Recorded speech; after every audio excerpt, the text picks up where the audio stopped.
Hello viewers, Super GT here. Welcome back to another video. Thank you so much for clicking, for joining, for watching, whatever you've done to get here. Well done and thank you. We have this proclamation at the very beginning of this video. This driver's dirty and he's starting right behind me on the grid. Fantastic news to kick things off. Now let's jump in, shall we? Brands Hatch. It's a 12 lapper and it's in Group 4 cars.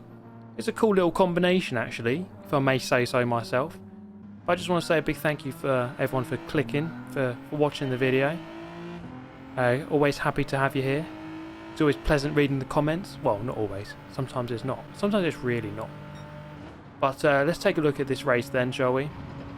Because it's a 12 lap race. You have to use the hard tyre, but you can use the medium.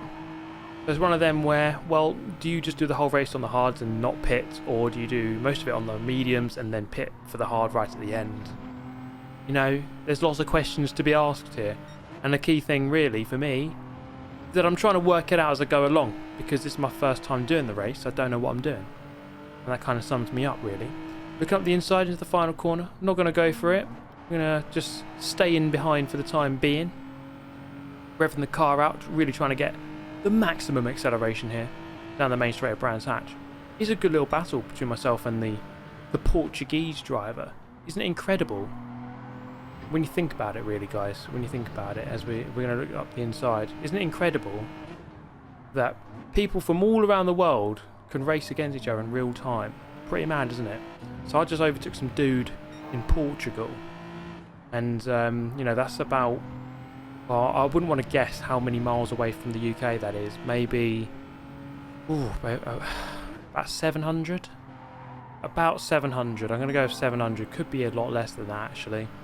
But that's my first guess off the top of my head. But anyway, that's completely besides the point, because we're racing here, and you don't really hear David Croft talking about the distance between the countries of the two drivers in question, really, do you? All you hear him saying is "old switcheroo" about 4 million times. Anyway, we've caught ourselves up with this Italian fellow. However many miles that is from the UK, again, I don't know. Might be a similar amount actually to Portugal, probably a little bit less, I would have thought. Bumping into the back of him, he's going to serve that penalty. I'm going to say goodbye, and I'm going to take third place. So far this race has gone really rather to plan, in the sense that we started 5th, we are now 3rd. 3rd is better than 5th, so we're going forward. And going up the hill here, you see the top two beginning to fight, and that's always what you want to see. If you're in 3rd and the top two are side by side for multiple corners in a row, it's a recipe for you catching up, really, isn't it? So let's see if we can do aforementioned catching up in the next couple of corners. And I'd say we definitely have caught up on this lap alone. We've already caught up about half a second. So we're going in the right direction. This is fantastic news. A little bit further around the circuit. Let's whip forward that straight. The longest straight here at Brands Hatch. As we go down towards the back end of the circuit. Not an easy track, and I would like to know your opinions on Brands Hatch. It's my local circuit, but it is a very difficult track to get right, I think, and it's not an easy track to overtake around at the best of times. So we've got the Austrian driver now, not having the best of second to last corners there. How about into the final corner? Let's see how he does this one. A little bit wide of the apex. Is that going to put him on the back foot? It looks like it is. So I'm going to sort of fake out to the left and then just open up the gap. Look at that. That's perfectly timed. Boom. Thank you very much. I will take second place off of your hands. So a nice clinical race so far, if I may say so myself. Well, obviously I can say so, because 1, it's a free world. 2, this is my video and I'm doing the commentary, so I can say what I want, really. Within YouTube guidelines, of course, but still, that was quite a reasonable sentence for me to say. So we skip forward a little bit. You see the gap towards the leader kind of remained about the same, and I couldn't really reel him in. So we kind of stayed fairly level pegging. This is lap 7, and you see the gap just beginning to slightly increase. Not a huge amount, but it was only by about this point here where I actually realised my fuel is not going to last until the end. And this is the thing really, you do have to pay attention to all of the factors involved in the race, which is typically the tyres and the fuel, and I didn't really pay attention too much to the fuel. So I was pushing pretty hard, which probably explains why I was able to overtake so many cars, or 3 cars, that's not that many, but I did move forward rather than backwards. So I was burning fuel at quite an astonishing rate, and therefore at this pit stop we would have to refuel for a couple of seconds. There we go. Leaving the pit lane, let's see where we are.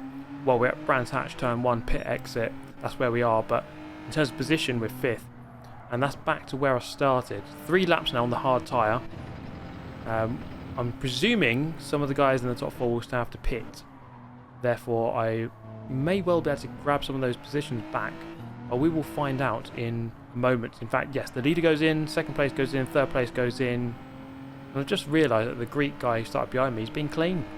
Nothing wrong with him. At least from my perspective. Maybe he's rammed everyone else off, I don't know. Didn't see. So that dirty comment at the very beginning of the video, obviously relating to the previous race that they were in, and I do not know what happened there. So I find myself now in P3, right up behind P2, the Audi TT, which we had a little skirmish with earlier when he served a penalty. Are we going to be able to claim P2 here? We have 4% of fuel remaining, therefore 3% of fuel remaining, therefore we are pretty much on the edge here. Going to be quite tricky to manage the fuel, but also manage trying to overtake this guy, especially because it's Brands Hatch, as I said, not an easy track to overtake around. We're going to do our best though. Into the 2nd to last corner, going to have to really try and get a good run through here, perhaps take a bit too much curb, but we do get a good exit. He's going to cover the inside. I'm going to force him to the inside as long as possible, and then try and perform the old switcheroo. Is it going to be possible here? Kind of, but no, not really at all. But it didn't matter because I ran out of fuel anyway, about 100 metres before the line, and finished in P3, about 6 seconds off the lead. So that Aston Martin Vantage doing a very good job on that race. Presumably better fuel saving than I managed. So we take that into account. We're going to move into a bit of qualifying here. I did a low 29 in my race, my previous qualifying, and then I realised in this session, why am I only doing 130s? Because I was on the hard tyre. I did 3 laps on the hard tyre without realising I should have been on the medium. So don't do that mistake, because that's quite stupid. Now, yes, so I did a 129.2 here, first lap round, my previous best being a 129.1. I knew I could beat that. I knew I could get into the 28s. That would be my aim. And this lap here is my best lap. So let's take a look, shall we? So heading down the hill. Get back over to the right-hand side. It's really about getting the rotation on the power early. Group 4 cars are fairly grippy compared to the amount of power they have. I'd say especially compared to Group 3 cars. So you can really get on the power quite early in these cars. Really maximise the track width. See, they're powering out to the outside of the track. And here we are 10th and a half up on the 29.2, so we have a solid chance of beating this lap around the back end of the circuit. Now 1/4 of a second up, so we just got to hold it together for a few more seconds, a few more corners. Still a 1/4 of a second up here, going into the Sheen curve. Very, very difficult corner for me, the hardest one on the track. 2nd to last corner. We're through here just fine. 3/10 up. Beautiful stuff. 1 more corner remaining. And it's not an easy one. They're all pretty tricky, to be fair, around this track. Commit nice and early over the grass, onto the power. And are we going to gain? Yes, we are. It's going to be about a 3/10 gain over the 29.2. And we lap just below the 129. 128.9. Beautiful stuff. I knew I could do it, and I managed to do it. That put me P3 on this grid, where the fun police are. The fun police joining this lobby, so I best, make sure I'm not having too much fun in this one. Although I must say it was a fun race, that previous one. So let's try and have some more fun. You see there, I put on medium tyres, right? I definitely did that. I definitely clicked medium. Now let's recap this race, because the leader goes in after 1 lap. He was on the hard tyre, getting rid of the hard tyre nice and early. There's 2 ways you can do it: really hard and then onto the medium, or medium onto the hard. These two guys had a weird little fight, World War III, and then just go past them both. Thank you very much for that. Nice and easy double move. And it was by the end of lap 11 that I realised, why am I on the hard tyre? I definitely clicked medium. So I did the entire race on the worst tyre, and I didn't fuel save enough to do the entire race, which would have been the much better strategy. So this is a lesson in how to not do this race, basically. So everything you've just seen for the last minute, basically just don't do that, because, well, just let me make those mistakes for you so you don't have to. Now, we finished the race a few moments later in P3. Kind of a weird race, really, because we did it pretty much entirely on the worst tyre, which we really did not need to do with a pit stop. Anyway, the next one, we joined the lobby here, okay, and we're going to definitely make sure, you see that there, yeah, it definitely says medium. We can make sure of that. Now this guy, he said he's a very big fan, which is amazing, thank you. And then this guy says, hi Dad. Now I didn't know I had any children, but that's the first I've heard of it. It's kind of a weird way to find out that you have a child in a Gran Turismo 7 lobby. But there you go, you know, life sometimes throws these big curveballs at you. So I guess that my child will now have to message me, then I have to look after you. God. Anyway, more important things to worry about here in the form of going up the inside into the final corner. And look at this move, right? I do the move, and then everyone else in front goes into the pit lane. So I go from 5th to 1st in about 2 seconds, which is just about the best move you've seen all year, and probably will see for the rest of the year. There won't be a better one than that. So I'm just going to claim overtake of the year 2022. Goes to Super GT Brands Hatch final corner. Job done. Anyway, now that we are in P1 on the correct tyre, we can try and do this race properly. So the first 2 races were really just a learning experience, but that's kind of normal. You know, you've got to do the races a couple of times to really understand the race, to understand when you have to pit, why you have to pit, what tyres to use, how much fuel saving should you do. So I'm just, you know, tweaking those little things there, just to make sure that I know what I'm doing. And this is an example of me not knowing what I'm doing, as I just clip the grass, and it's very easy to do that. You just run 1 pixel beyond the curb. Before you know it, the car kind of wants to turn right on a straight. Not ideal, really, is it? So I've lost myself a position and about 2 seconds of race time. Not ideal, but the good thing is here, I can save a bit of fuel behind this guy. The bad thing is that we both get a penalty for being very, very bad with track limits. Funnily enough though, this was kind of weird, we both cut the same corner, but he got a penalty and he'll serve it now, but I got a penalty as well, but I won't serve it now, even though we cut the same corner. That was kind of weird how that worked out. So I'm going to have to serve mine on the next lap, which is what we're going to do right here. Now he made a couple of mistakes, the French driver, so I actually remained in the lead. So I'm not actually sure what went on there with that penalty, kind of a bit weird. But we're in the lead. No complaints, really, other than that kind of half spin, which lost us a couple of seconds and was not ideal. We're going to bring the car in here. We've done a fair amount of fuel saving this time around, a bit more than we did in the previous 2 races. So we have 2 laps remaining to do on the hard tyre. Perhaps overfueling a tad there, losing maybe half a second. But I can at least go quite hard on the fuel here for the last 2 laps. So I found myself in P3, and it was just really mysterious to me because the guy in second, the Frenchman, ended up 5 seconds ahead, and I was 11 seconds behind the leader. That was kind of a mysterious one. I think it must be a case of the other guy just doing an extreme job on fuel saving, and it does prove to me that the G70 just is not the best car for this race because of the fuel. The Megane Trophy, I think, is the superior choice. But progressing forward here, I thought let's choose a different car. And it's always been screaming to me that BMW is typically, the M4 is a good car on fuel. So I thought I'd give it a go. And that's exactly what I did. This time starting second on the grid, courtesy of the 28.9, and courtesy of some other better players not logging on for this one. This was the full extent of my warm-up, which was leaving the pit lane and then just turning right a little bit, and then left a little bit. So that's me getting used to the car. Not very good. Not a very good amount of practice. So I'm going to have to learn on the spot here. But I think it's fair to say that in motorsport, you know, adaptability and getting used to things quickly is an important trait to have. So if you can learn the car, learn the track very quickly, then that's always going to be an advantage. Now, of course, in sim racing, you can just do a billion laps. But in real racing, you're not going to be able to do that unless you have infinite time and infinite money, which I don't think anyone has. I'm getting close, but in fact, well, I suppose everyone has infinite time, really, don't they? But actually, no one has infinite time. We all die. Although one day maybe that will be different.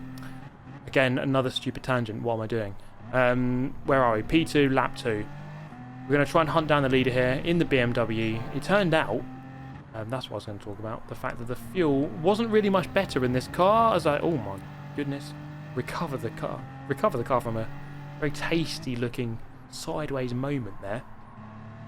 Now this car, yeah, it turned out it wasn't much better on fuel.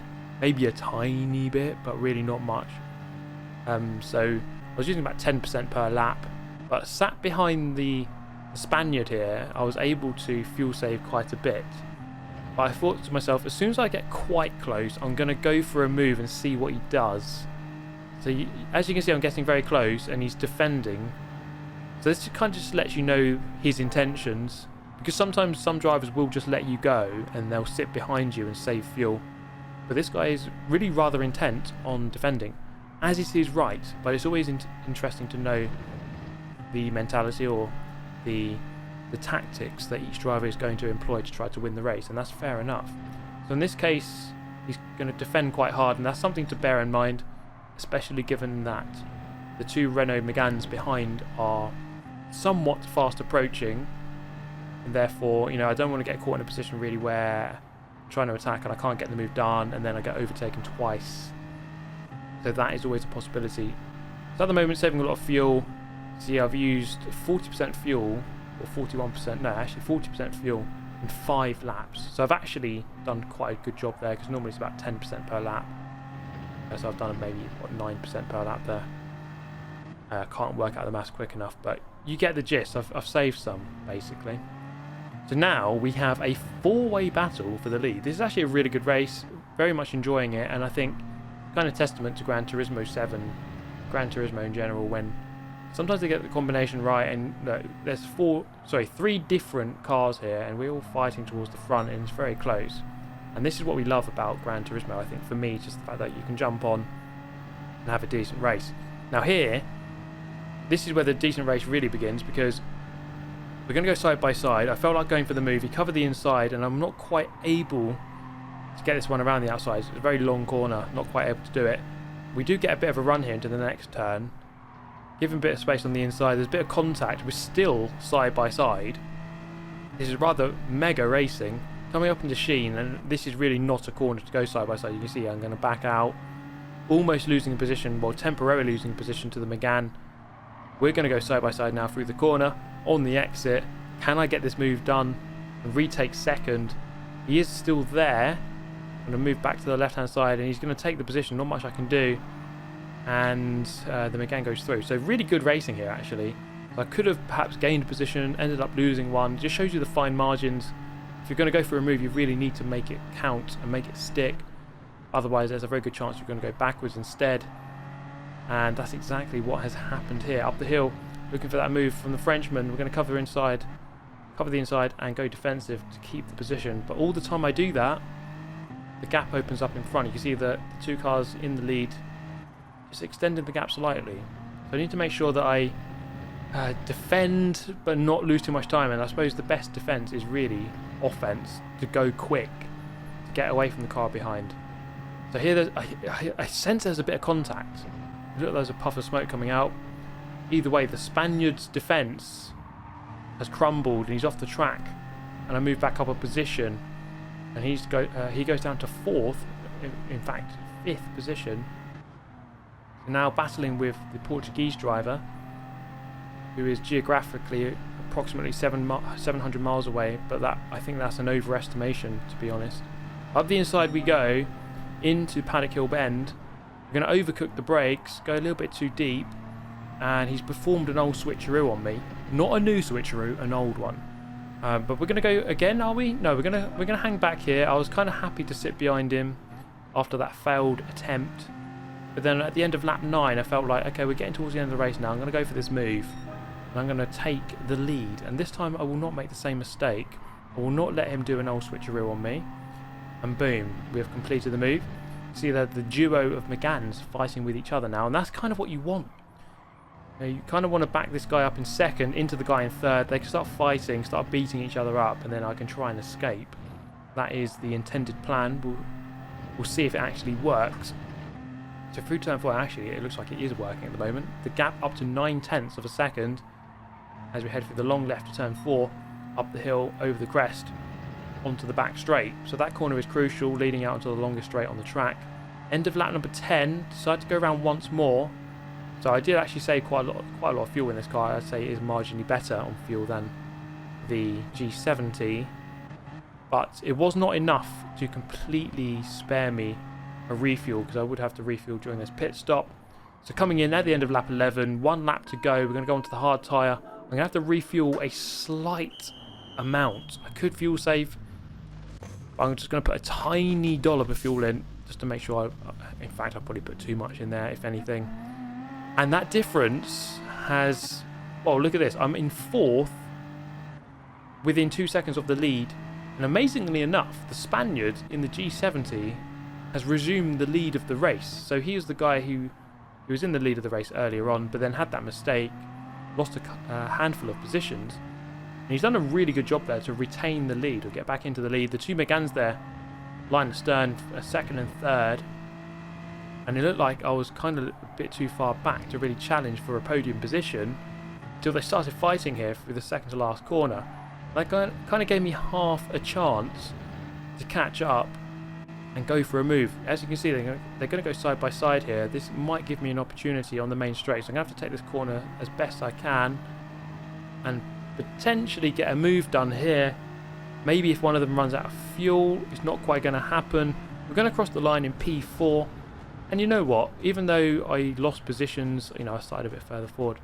That was a really fun race. To finish only 2 seconds off the lead. The top 6 there within 3 seconds. And I think that just kind of shows, actually, you know what? This game can produce some very good races when it does get it right. It's a bit hit and miss, I would say. But when it gets it right, it's very, very fun indeed. And I really enjoyed that last race especially. But thank you so much for watching. Really hope you enjoyed the video. Get yourself subbed if you're new to the channel. And have a nice day. I'll see you next time. Goodbye.